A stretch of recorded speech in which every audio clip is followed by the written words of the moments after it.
চলতি বছর এসএসসি ও সমমান পরীক্ষায় কমেছে পাশের হার। সারা দেশে পাশের হার ৬৮.৪৫%। এবার জিপিএ 5 পেয়েছে ১,৩৯,০৩২ জন শিক্ষার্থী, যা পাশ করা মোট শিক্ষার্থীর ১০.৬৬%। এবছর শতভাগ ফেল করেছে এমন শিক্ষা প্রতিষ্ঠান ১৩৪টি। বৃহস্পতিবার দুপুর ২টা থেকে শিক্ষা প্রতিষ্ঠানগুলোর পাশাপাশি অনলাইনেও প্রকাশিত হয় এসএসসি ও সমমানের পরীক্ষার ফল। এছাড়া মোবাইল ফোনে এসএমএস এর মাধ্যমেও ফলাফল জানতে পারছেন শিক্ষার্থীরা। কাঙ্ক্ষিত ফলাফল পেয়ে শিক্ষার্থীদের উল্লাস যেন বাঁধ ভাঙা। আমি গোল্ডেন আশা করছি, বাট ইটস ওকে। আমি অনেক হ্যাপি। এতটুকুতে আর অবদান বলতে গেলে টিচারদের আছে। অনেক শ্রম দিতে হয়েছে মেয়ের পিছনে। 10 বছরের একটা ফল আজকে পেয়েছি, অনেক আনন্দ লাগতেছে। এন্ড দেন ওদের সাপোর্ট পেয়ে আমি অনেক দূর এখানে আসতে পেরেছি এবং আমাদের টিচার যারা ছিলেন তারাও অনেক আমাদের সাপোর্ট করেছেন। সারা দেশে এবার পাশের হার ৬৮.৪৫%। জিপিএ 5 পেয়েছে ১,৩৯,০৩২ জন। এবার পরীক্ষায় পাশের হার ও জিপিএ দুটি কমেছে। গত বছরের তুলনায় জিপিএ 5 কমেছে ৪২,১২৭ জন। ২০২৪ সালে জিপিএ 5 পেয়েছিল ১,৮২,১৩৯ জন। আর এবছর অর্থাৎ ২০২৫ সালে জিপিএ পেয়েছে ১,৩৯,০৩২ জন। ২০২৪ সালে পাশের হার ছিল গড় পাশের হার ছিল ৮৩.০৪। এবছর পাশের হার ৬৮.৪৫। গত বছর শতভাগ ফেল করা এমন শিক্ষা প্রতিষ্ঠানের সংখ্যা ছিল মাত্র ৫১টি। এবছর তা বেড়ে দাঁড়িয়েছে ১৩৪টিতে। সারা দেশে ৩,৭১৫টি কেন্দ্রে এসএসসি ও সমমানের পরীক্ষা অনুষ্ঠিত হয়। গত ১০ এপ্রিল পরীক্ষা শুরু হয়ে শেষ হয় ১৩ মে। মাত্র ২ মাসের মধ্যেই এবার ফল প্রকাশ হলো। আফসানা আফরোজ জুই, ইন্ডিপেন্ডেন্ট নিউজ, ঢাকা। মানবতাবিরোধী অপরাধের মামলায় পতিত সরকারের পলাতক প্রধানমন্ত্রী শেখ হাসিনা সহ ৩ আসামির বিরুদ্ধে অভিযোগ গঠন করে বিচার শুরুর আদেশ দিয়েছে আন্তর্জাতিক অপরাধ ট্রাইব্যুনাল। দোষ স্বীকার করে রাজসাক্ষী হয়েছেন সাবেক আইজিপি চৌধুরী আব্দুল্লাহ আল মামুন। মামলায় ছাত্র আন্দোলন দমনে মারণাস্ত্র ব্যবহার, গণহত্যা সহ ৫টি অভিযোগ আনা হয়েছে আসামিদের বিরুদ্ধে। বৃহস্পতিবার বেলা ১২টার দিকে বসে আন্তর্জাতিক অপরাধ ট্রাইব্যুনাল ১। হাজির করা হয় সাবেক আইজিপি চৌধুরী আব্দুল্লাহ আল মামুনকে। সাবেক প্রধানমন্ত্রী শেখ হাসিনা, সাবেক স্বরাষ্ট্রমন্ত্রী আসাদুজ্জামান খান এবং সাবেক আইজিপি চৌধুরী আব্দুল্লাহ আল মামুনের বিরুদ্ধে আনা হয় ৫টি অভিযোগ। এর মধ্যে রয়েছে উস্কানিমূলক বক্তব্যের পরিপ্রেক্ষিতে গণহত্যা, আবু সাইদ হত্যা, চানখারপুল এলাকায় ৬ জনকে গুলি করে হত্যা, মারণাস্ত্র ব্যবহার এবং সাভারে ৬ জনকে হত্যার পর পুড়িয়ে ফেলা। লেথাল ওয়েপন বা মারণাস্ত্র ব্যবহার করে তাদের হত্যা করা এবং নির্মূল করার জন্য, এবং একই সাথে হেলিকপ্টার এবং ড্রোন ব্যবহারের মাধ্যমে দেখামাত্র গুলি করে, যেখানে দেখা যাবে সেখানেই গুলি করে যে হত্যার নির্দেশ দিয়েছেন, সেই নির্দেশের কথা তিনি দুটো টেলিফোন কনভারসেশনে উল্লেখ করেছেন এবং তাদেরকে আশ্বস্ত করেছেন আমি এই নির্দেশ দিয়েছি। আদালতে আনা ৫টি অভিযোগ স্বীকার করে রাজসাক্ষী হয়েছেন সাবেক আইজিপি চৌধুরী আব্দুল্লাহ আল মামুন। তিনি তার দোষ স্বীকার করেছেন এবং তিনি বলেছেন তিনি একজন সাক্ষী হিসাবে এই যে ঘটনাটি মানবতা বিরোধী অপরাধ ২০২৪-এর জুলাই আগস্টে হয়েছিল, সেই অপরাধের সমস্ত কিছু যেহেতু তার জানবার কথা, তিনি সমস্ত তথ্য আদালতকে উদ্ঘাটনের ব্যাপারে সহায়তার মাধ্যমে তিনি অ্যাপ্রুভার হতে চেয়েছেন। মামলায় আইনি প্রক্রিয়া চালিয়ে যাওয়ার কথা জানিয়েছেন আসামি পক্ষের আইনজীবী। ১০ জন আসামির মধ্যে একজন স্বীকার করতে পারে, তার ভিতরে হয়তো কোনো রকমের অপরাধ থাকতে পারে তার ব্যক্তিগতভাবে, অন্য আসামিদের তো দোষ নাও থাকতে পারে। অতএব এর দ্বারা কিভাবে বুঝবো যে যিনি দোষ স্বীকার করেছেন সেই জন্য অন্যরাও সবাই দোষী, এটা বলা যাবে না। আগামী ৩ আগস্ট শুরু হবে মামলাটির বিচার কার্যক্রম। সাক্ষ্য গ্রহণ ৪ আগস্ট। আফসানা আফরোজ জুই, ইন্ডিপেন্ডেন্ট নিউজ, ঢাকা। ফেনীর ৩ উপজেলায় বাঁধ ভেঙে প্লাবিত হয়েছে শতাধিক গ্রাম। এতে পানিবন্দী হয়ে পড়েছে লাখো মানুষ। দুর্গম এলাকায় বিদ্যুৎ সংযোগ ও মোবাইল নেটওয়ার্ক বন্ধ রয়েছে। এদিকে মুহুরী, সিলোনিয়া ও কুহুয়া নদীর পানি বিপদসীমার নিচ দিয়ে বইছে। তবে তীব্র স্রোত থাকায় লোকালয়ে পানি ঢুকে নতুন নতুন এলাকা প্লাবিত হচ্ছে। ভারী বৃষ্টিতে পরশুরাম ও ফুলগাজীর মোট ২১টি স্থানের বাঁধ ভেঙে গেছে। মুহুরী, সিলোনিয়া ও কুহুয়া নদীর পানি বিপদসীমার নিচ দিয়ে প্রবাহিত হলেও তীব্র স্রোত থাকায় বাঁধের ভাঙন দিয়ে পানি ঢুকে প্লাবিত হচ্ছে নতুন নতুন এলাকা। এরই মধ্যে পানিবন্দী পরশুরাম ও ফুলগাজী এলাকার সব মানুষ। ছাগলনাইয়া উপজেলায় পানি ঢুকে প্লাবিত নিম্নাঞ্চল। বন্যা দুর্গত এলাকায় শুকনো খাবার ও সুপেয় পানি না পাওয়ার অভিযোগ ক্ষতিগ্রস্তদের। দুর্গম এলাকায় বিচ্ছিন্ন রয়েছে বিদ্যুৎ সংযোগ ও মোবাইল নেটওয়ার্ক।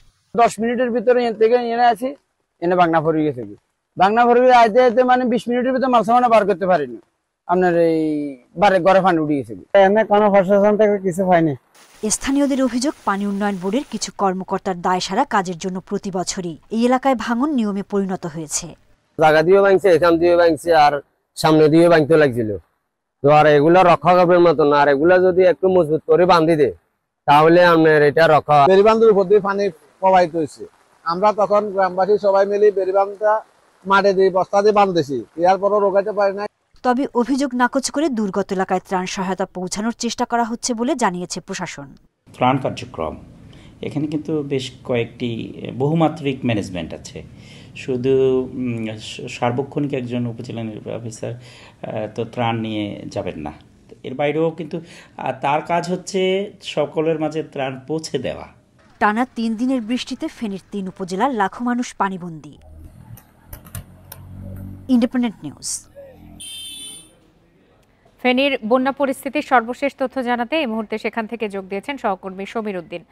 সমীর উদ্দিন, সর্বশেষ বন্যা পূর্বাভাসের কি খবর, এবং বাঁধে ভাঙনের ফলে 3টি এলাকা প্লাবিত হওয়ার কথা আমরা শুনেছি। দুর্গম এলাকায় এখন পর্যন্ত কোনো ধরনের সহায়তা পৌঁছানো গেল কিনা? জেলা প্রশাসনের পক্ষ থেকে জেলা প্রশাসনের পাশাপাশি সেনাবাহিনী, বিজিবি তারাও কিন্তু ত্রাণ সহায়তার যে বিষয়টি, যারা বন্যা দুর্গত এলাকায় আছে তাদেরকে সহায়তার ব্যাপারে তারা কাজ করছেন বলে আমাদেরকে জানিয়েছেন। আজ দুপুর 1টার দিকে সেনাবাহিনীর একটি টিম আর্টিলারি ব্রিগেডিয়ার কমান্ডার এখানে এসেছিলেন। তিনি এসে বন্যার দুর্গত এলাকার যে সমস্ত মানুষরা আছে তাদেরকে তারা যে খাবার সেটি তিনি পৌঁছে দিয়েছেন। আর সাথে বিজিবির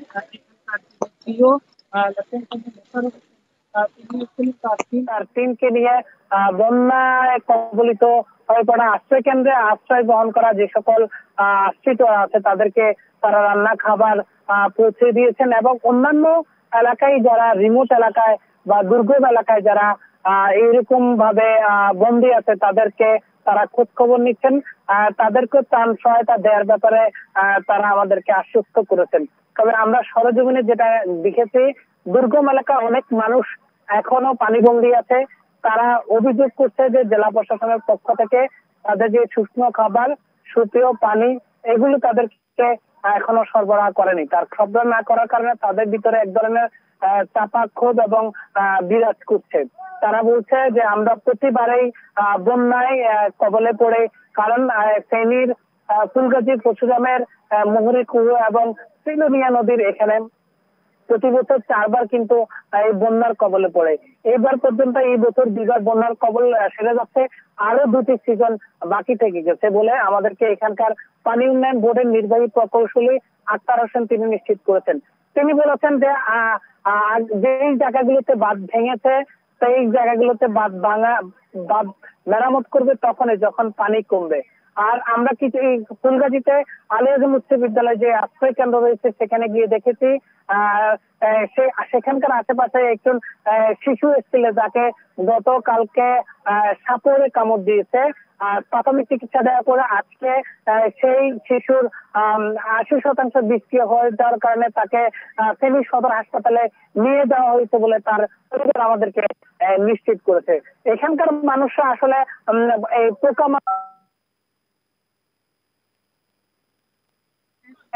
বন্যা পরিস্থিতি নিয়ে সর্বশেষ তথ্য জানাচ্ছিলেন সহকর্মী সমীর উদ্দিন। এদিকে টানা বৃষ্টিতে জলাবদ্ধ এলাকা থেকে পানি নামতে শুরু করলেও দুর্ভোগ কমেনি। এখনো অনেক বাসাবাড়িতে পানি রয়েছে। সড়কে পানি ওঠায় ব্যাহত হচ্ছে যান চলাচল। ফসলি জমি তলিয়ে কৃষকের ব্যাপক ক্ষতি হয়েছে। ভেসে গেছে অসংখ্য মাছের ঘের ও পুকুর। নোয়াখালীতে সকাল থেকে বৃষ্টি না হয় জলাবদ্ধতা পরিস্থিতির কিছুটা উন্নতি হয়েছে, তবে জেলা শহর মাইজদীতে প্রধান সড়ক ছাড়া বেশিরভাগ সড়ক ডুবে গেছে। পানি ঢুকেছে বাসাবাড়িতে, পানিতে তলিয়ে থাকায় বন্ধ আছে শিক্ষা প্রতিষ্ঠান। ড্রেনেজ ব্যবস্থা উন্নত নয়, যার পরিপ্রেক্ষিতে আপনার জলাবদ্ধতার সৃষ্টি হচ্ছে। এই জলাবদ্ধতা নিরসন হলে পানির ব্যবস্থা জমা থাকবে না। লক্ষ্মীপুরে নামতে শুরু করেছে পানি, তবে কমেনি দুর্ভোগ। পৌরসভা ও উপকূলীয় এলাকায় জলাবদ্ধতা সৃষ্টি হয়ে পানিবন্দী হাজারো মানুষ। গোড়াদি ফাঁকা করলে তো হবে না, ড্রেনের আগাদি ফাঁকা করতে হবে। এই কারণে পানি নামে না, ওইখানে জামও রয়েছে। এই জাম না থাকার কারণে আমাদের চলাফেরাতে অনেক কষ্ট হইতেছে। চাঁদপুরে জলাবদ্ধতার পাশাপাশি গ্রামীণ সড়কের অবস্থাও বেহাল। ফেনী থেকে আসা পানিতে শাহরাস্তি উপজেলার গ্রামীণ সড়কের কার্পেট উঠে তৈরি হচ্ছে গর্ত, এতে ব্যাহত যানবাহন চলাচল। পাহাড়ি ঢলে খাগড়াছড়ির দীঘিনালার নিচু এলাকা প্লাবিত। মেরুং ইউনিয়নের ২৩টি পরিবার আশ্রয় নিয়েছে সরকারি প্রাথমিক বিদ্যালয়ে। পৌর শহরের বিভিন্ন এলাকায় ঝুঁকি নিয়ে বসবাস করছেন স্থানীয়রা। পাহাড় ধসের সংখ্যায় ৩৫০০ পরিবার। নিম্নাঞ্চল প্লাবিত হচ্ছে এবং দীঘিনালা লংগদুর সড়কটি পানি তলে চলে যাচ্ছে। আর কিছুক্ষণ বৃষ্টি হলে পানি নিচে চলে যাবে। রাস্তার উপরে পানি, আর কিছুক্ষণ বৃষ্টি হলে যানবাহন একেবারে চলাচল বন্ধ হয়ে যাবে, মানুষের চলাফেরা করতে পারবে না। বৃষ্টিতে বেনাপোল স্থলবন্দর এলাকায় পানি জমায় নষ্ট হচ্ছে পণ্য, ব্যাহত হচ্ছে লোড আনলোড কার্যক্রম। সোহেলি জাহান, ইন্ডিপেন্ডেন্ট নিউজ। শরীয়তপুরের জাজিরায় তীব্র স্রোতে পদ্মা সেতুর কনস্ট্রাকশন ইয়ার্ড রক্ষা বাঁধের ৮০ মিটার এলাকা ধসে গেছে। বুধবার বিকালে উপজেলার মাঝিরঘাট আলমখার কান্দি এলাকার 0 পয়েন্টে এই ভাঙন দেখা দেয়। এর আগে সোমবার একই এলাকায় বাঁধের 450 মিটার ধসে যায়। এ সময় 11টি বসতবাড়ি ও 15টি ব্যবসা প্রতিষ্ঠান নদীতে বিলীন হয়। ঝুঁকিতে থাকা অনেক ঘরবাড়ি অন্যত্র সরিয়ে নেয় স্থানীয়রা। প্রশাসনের পক্ষ থেকে ক্ষতিগ্রস্তদের সহযোগিতা দেওয়া হয়েছে। ভাঙন রোধে জিও ব্যাগ ডাম্পিং শুরু হলেও ভারী বর্ষণ ও স্রোতের কারণে তা বাধাগ্রস্ত হচ্ছে। আমরা চাই স্থির একটা বাঁধ, যাতে আমরা এই দেশে বসবাস করতে পারি, তা না হলে আমাদের অনেক ক্ষয়ক্ষতি হবে। ঘরদুয়ার সরাইতেছে, বাট এখান থেকে নিয়ে কোথায় যাবে, কই যাবে? স্থায়ী যে বেড়িবাঁধের যেটা দাবি, সেটা আমরা সেই প্রসেসে অলরেডি চলে গিয়েছি, এখানে একটা প্রকল্প হাতে নেওয়ার জন্য। আর সামনে বর্ষা মৌসুমের আগে যখন কাজ করার সময়, সেখানে যেন আমরা স্থায়ী কাজটা শুরু করতে পারি, তার প্রয়োজনীয় পদক্ষেপ নিয়েছি। এ বিষয়ে সর্বশেষ তথ্য জানাতে এই মুহূর্তে শরীয়তপুরের জাজিরা থেকে যোগ দিয়েছেন সহকর্মী সগির হোসেন। সগির হোসেন, পদ্মা সেতুর কনস্ট্রাকশন ইয়ার্ড রক্ষা বাঁধের ৮০ মিটার এলাকা ধসে গেছে, এতে করে মূল পদ্মা সেতুতে কোনো ধরনের ক্ষতির আশঙ্কা করা হচ্ছে কিনা?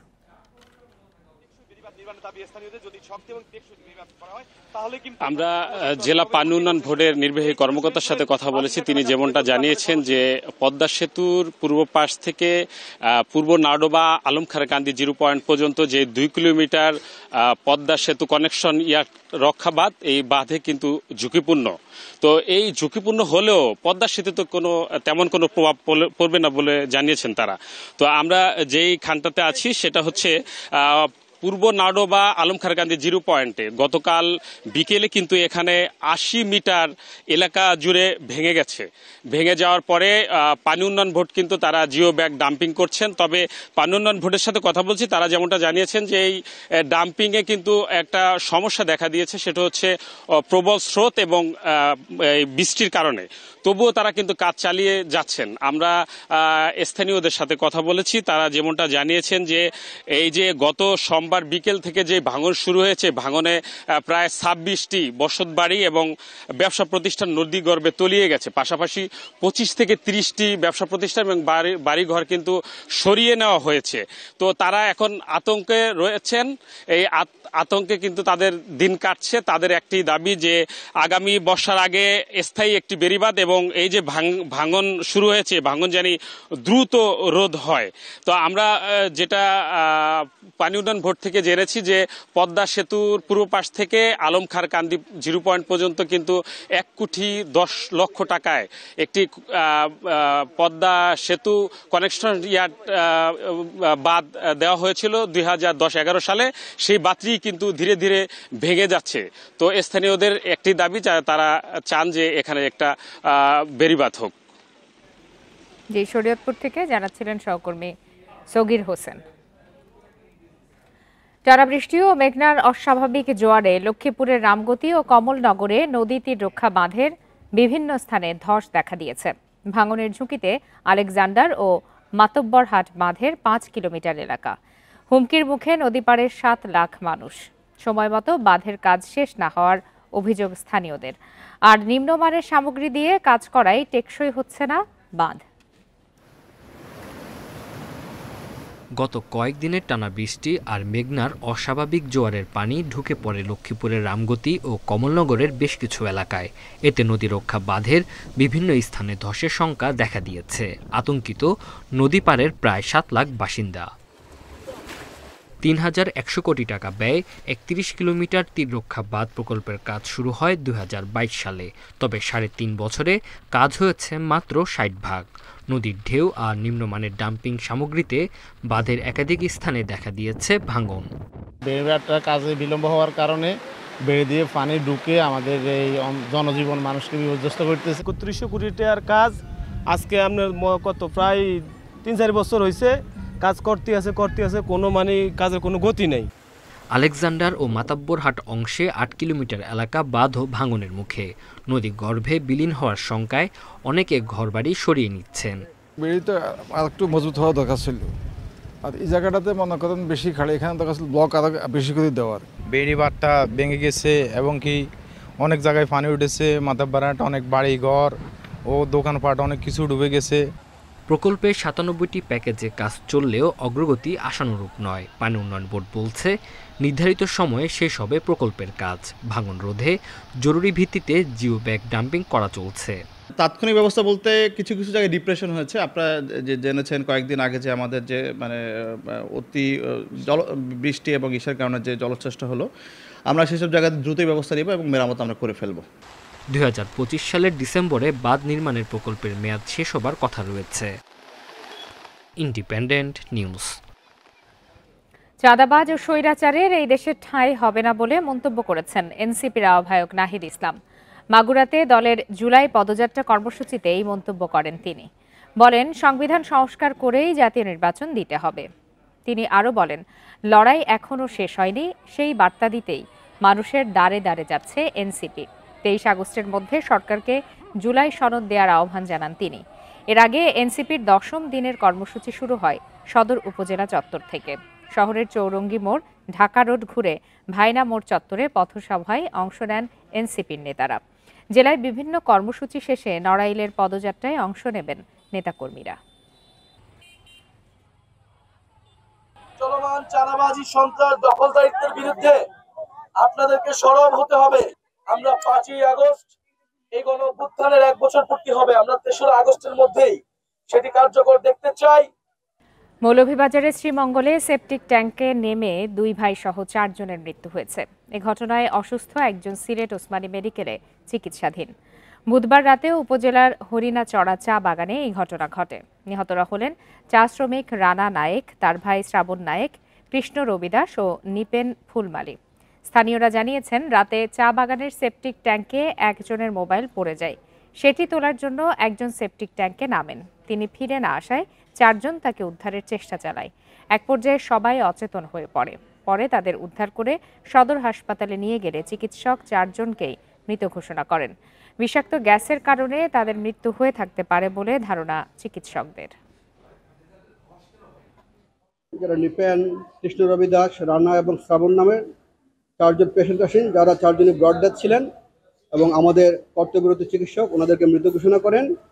এবং তার ১ ঘন্টা পরে আরেকজন আসেন, ওনার সিরিয়াস ইনজুর ছিল, ওনাকে আমরা যথারীতি Sylhet MAG Osmani medical college হাসপাতালে উন্নত চিকিৎসার জন্য রেফার করি। গাজীপুরের টঙ্গীতে ছিনতাইকারীর ছুরিকাঘাতে ১ শ্রমিকের মৃত্যু হয়েছে। বুধবার মধ্যরাতে আবদুল্লাপুর ফ্লাইওভারের কাছে এই ঘটনা ঘটে। পুলিশ জানায়, মাহফুজুর রহমান টঙ্গীর ব্লু ফ্যাশন গার্মেন্টসে কাজ করতেন। রাতে বাড়ি ফেরার পথে তাকে কয়েকজন ছিনতাইকারী ঘিরে ধরে। বাধা দিলে ছুরিকাঘাত করে পালিয়ে যায় ছিনতাইকারীরা।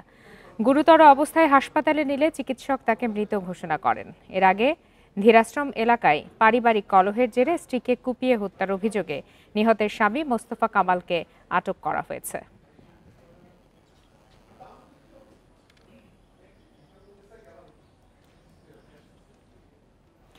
চাঁদপুরের হাজীগঞ্জে যৌথ বাহিনীর অভিযানে বখাটে কিশোর চক্রের 7 সদস্য সহ 12 জনকে আটক করা হয়েছে।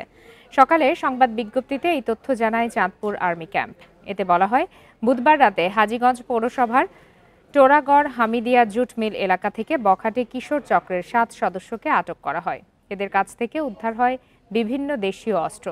পরে তাদের হাজীগঞ্জ থানায় স্থানান্তর করা হয়। এছাড়া উপজেলা স্বাস্থ্য কমপ্লেক্সের পরিত্যক্ত ভবনে মাদক সেবনের সময় 3 জন এবং টোরাগড় এলাকা থেকে মাদকসহ আটক করা হয় 2 জনকে।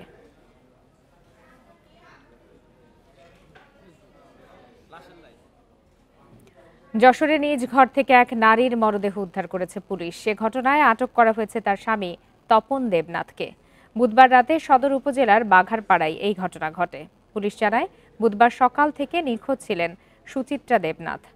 খোঁজাখুঁজির এক পর্যায়ে রাতে স্বামী তপন দেবনাথের ঘরের একটি বাক্সের মধ্যে সুচিত্রার রক্তাক্ত মরদেহ দেখতে পায় স্বজনরা। পরে খবর পেয়ে ঘটনাস্থলে গিয়ে মরদেহ উদ্ধার করা হয়।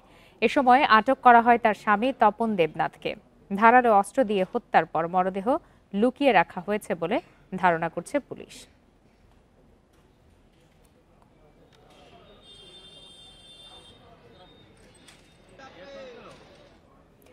রংপুরের পীরগাছায় বাস পুকুরে পড়ে 3 জন নিহত হয়েছেন। আহত হয়েছেন অন্তত 15 জন। বুধবার রাত 11টার দিকে উপজেলার দেউতি সড়কের বেলতলা এলাকায় এই দুর্ঘটনা ঘটে। স্থানীয়রা জানিয়েছেন, রংপুর শহরের নজিরের হাট এলাকা থেকে বাসে করে ফিরছিলেন 50 থেকে 60 জন যাত্রী। পথে বাসটি নিয়ন্ত্রণ হারিয়ে সড়কের পাশে পুকুরে পড়ে যায়। এতে ঘটনাস্থলে অমিতা ও রানী নামে 2 জনের মৃত্যু হয়। আহতদের হাসপাতালে নেয়ার পথে মারা যান আরেক যাত্রী। আহত 15 জনকে রংপুর মেডিকেলে চিকিৎসা দেওয়া হচ্ছে।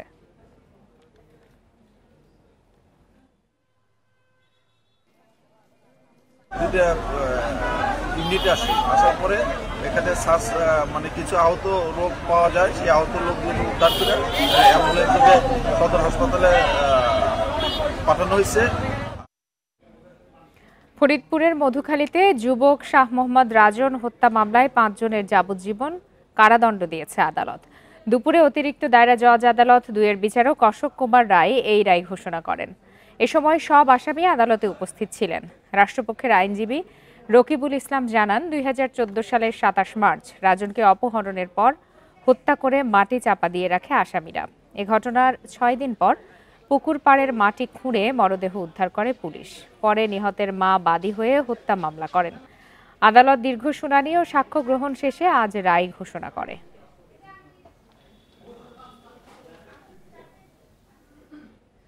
মিয়ানমার থেকে রোহিঙ্গা অনুপ্রবেশ থামছে না। সীমান্তের কড়াকড়ি ফাঁকি দিয়ে বাংলাদেশে অনুপ্রবেশ করা এসব মানুষ ঠাঁই নিচ্ছে রোহিঙ্গা শিবিরের আত্মীয়দের কাছে।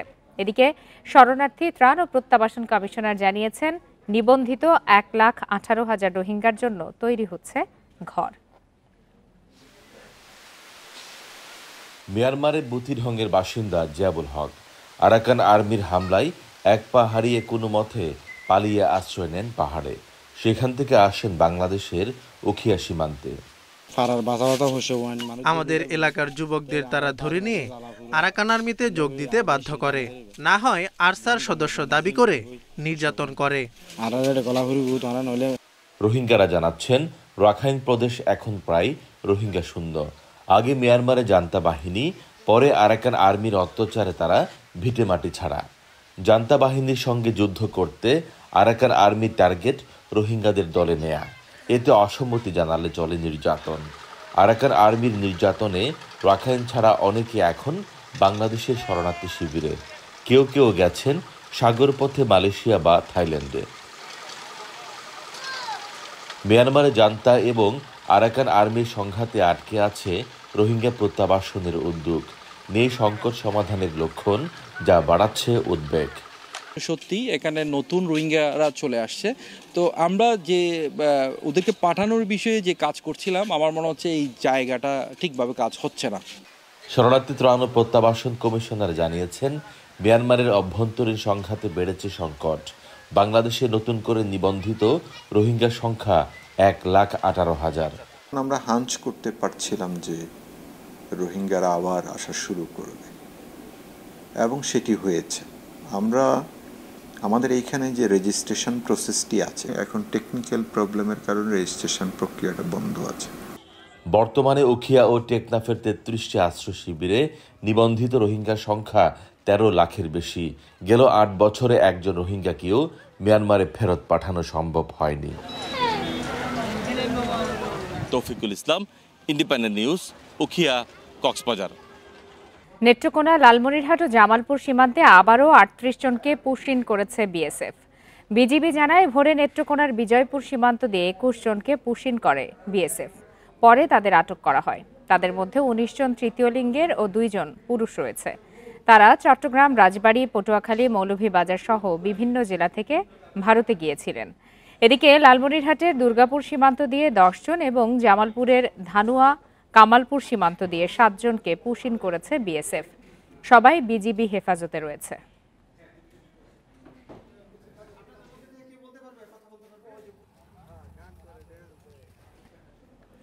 ৮ দিন বন্ধের পর দিনাজপুরের মধ্যপাড়া পাথর খনির কার্যক্রম শুরু হয়েছে। সকাল থেকেই শ্রমিকরা কাজে যোগ দেন।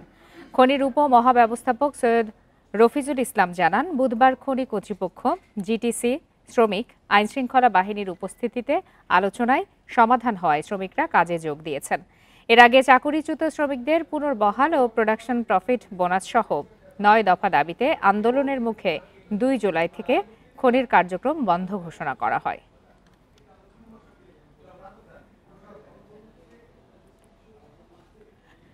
টাঙ্গাইলে ২ যুগ আগে বন্ধ হয়ে যাওয়া বেসরকারি সংস্থা সোশ্যাল ডেভেলপমেন্ট সংসদ এসডিএস এর গ্রাহকদের আমানতের টাকা আদালতের মাধ্যমে পরিশোধ করা হচ্ছে। দুপুরে জেলা শিশু একাডেমি মিলনায়তনে ৩ শতাধিক গ্রাহকদের মাঝে সঞ্চয় বইয়ের জমানো টাকা ফেরত দেওয়া হয়। প্রায় ২ যুগ আগে গ্রাহকের কোটি টাকা জমা নিয়ে বন্ধ হয়ে যায় এসডিএস। এতে গ্রাহকরা টাকা ফেরতের জন্য মানববন্ধন সহ বিভিন্ন সময় আন্দোলন করেন। পরে পাওনা টাকা আদায়ের জন্য আদালতে মামলা করেন তারা। সম্প্রতি আদালত প্রতিষ্ঠানটির জমি বিক্রি করে গ্রাহকের টাকা ফেরত দেওয়ার আদেশ দেয়। বেচাকেনায় জমজমাট হয়ে উঠেছে ঝালকাঠির আটঘর নৌকার হাট। বর্ষা মৌসুমে এই অঞ্চলে নৌকার চাহিদা বেড়ে যাওয়ায় ব্যস্ত সময় কাটে কারিগরদের। ৫ মাসের এই হাটে নৌকা বেচাকেনা হয় ৩ কোটি টাকার বেশি। ঝালকাঠিতে এবার অতিবৃষ্টির কারণে খালবিল, নদীনালা পানিতে টইটুম্বুর হয়ে উঠেছে। এই জেলায় বাগান থেকে পেয়ারা সহ বিভিন্ন ফসল সংগ্রহ এবং বাজারজাতের জন্য নৌকার বিকল্প নেই। আটঘর নৌকার হাট এখন মুখর হয়ে উঠেছে। দূর দূরান্ত থেকে তৈরি করা নৌকা নিয়ে আসা হয় এই হাটে। সেখান থেকে পছন্দের নৌকা কিনে নিয়ে যান ক্রেতারা। কয়েক বছরের তুলনায় এবার এই বাহনের দাম অনেক বেশি, অভিযোগ তাদের। নৌকা আছে কিন্তু দামও বেশি, ক্রেতা বেশি। বাজার ছিল ২,২৫০ টাকা, এখন বাজারে এসে দেখি একটু বাজার চড়া। বিক্রেতারা জানান, একটি নৌকা তৈরিতে রকম ভেদে ২,৫০০ থেকে ৫,৫০০ টাকা খরচ হয়, যা বিক্রি হয় ৩,৫০০ থেকে ৬,০০০ টাকায়। কারিগরদের মজুরি সহ উপকরণের দাম বাড়ায় পুষে উঠতে পারছেন না তারা। অর্ডার দিয়ে বানাই আনি, কিন্তু এবার একটু খরচা বেশি বিদায় নৌকার দাম একটু বেশি। লোহারও তো একটু দাম বেশি, যার কারণে মোটামুটি টাকা নৌকার হারে একটু বাড়িয়ে যায়। আটঘরে প্রতি হাটে ৩ থেকে ৩৫০ নৌকা বিক্রি হয়। এই পেশার সঙ্গে জড়িতদের ঋণসহ প্রয়োজনীয় সহযোগিতা দেওয়ার কথা জানিয়েছেন বিসিক কর্মকর্তা। এই কারিগরদেরকে বিসিক আর্থিকভাবে সহায়তা প্রদান করার জন্য বদ্ধপরিকর। এছাড়াও ওনারা যদি কোনো কারিগরি সহায়তা প্রয়োজন মনে করে এবং বিসিকের সহায়তা চায়, বিসিক তাদেরকে সহায়তা প্রদানে বদ্ধপরিকর। আটঘর নৌকার হাটে জ্যৈষ্ঠ থেকে আশ্বিন এই ৫ মাসে প্রায় ৩ কোটি টাকার নৌকা বেচাকেনা হয়। Independent news. বৌদ্ধদের আষাঢ়ী পূর্ণিমা উপলক্ষে রাঙামাটির রাজবন বিহারে নানা ধর্মীয় অনুষ্ঠান পালিত হয়েছে। বিহারের দক্ষিণ মাঠে সকালে অনুষ্ঠানে পূজা, পঞ্চশীল গ্রহণ, সংঘদান, অষ্টপরিষ্কার দান করা হয়। পুণ্যার্থীদের উদ্দেশ্যে পঞ্চশীল প্রদান করেন রাজবন বিহারের আবাসিক প্রধান প্রজ্ঞালঙ্কার মহাথের। আষাঢ়ী পূর্ণিমার দিনে বোধিসত্ত্ব রানী মহামায়ার গর্ভে প্রবেশ গ্রহণ করেন। গৌতম বুদ্ধ তার সিংহাসন ও রাজকীয় জীবন ত্যাগ করে সত্যের সন্ধানে গৃহত্যাগ করেছিলেন। আষাঢ়ী পূর্ণিমার পরে ৩ মাস বৌদ্ধ ভিক্ষুরা বর্ষাবাস শুরু করেন। ৩ মাস বর্ষাবাস শেষে প্রবারণা পূর্ণিমা উদযাপনের মধ্য দিয়ে শুরু মাসব্যাপী কঠিন চিবরদান উৎসবের।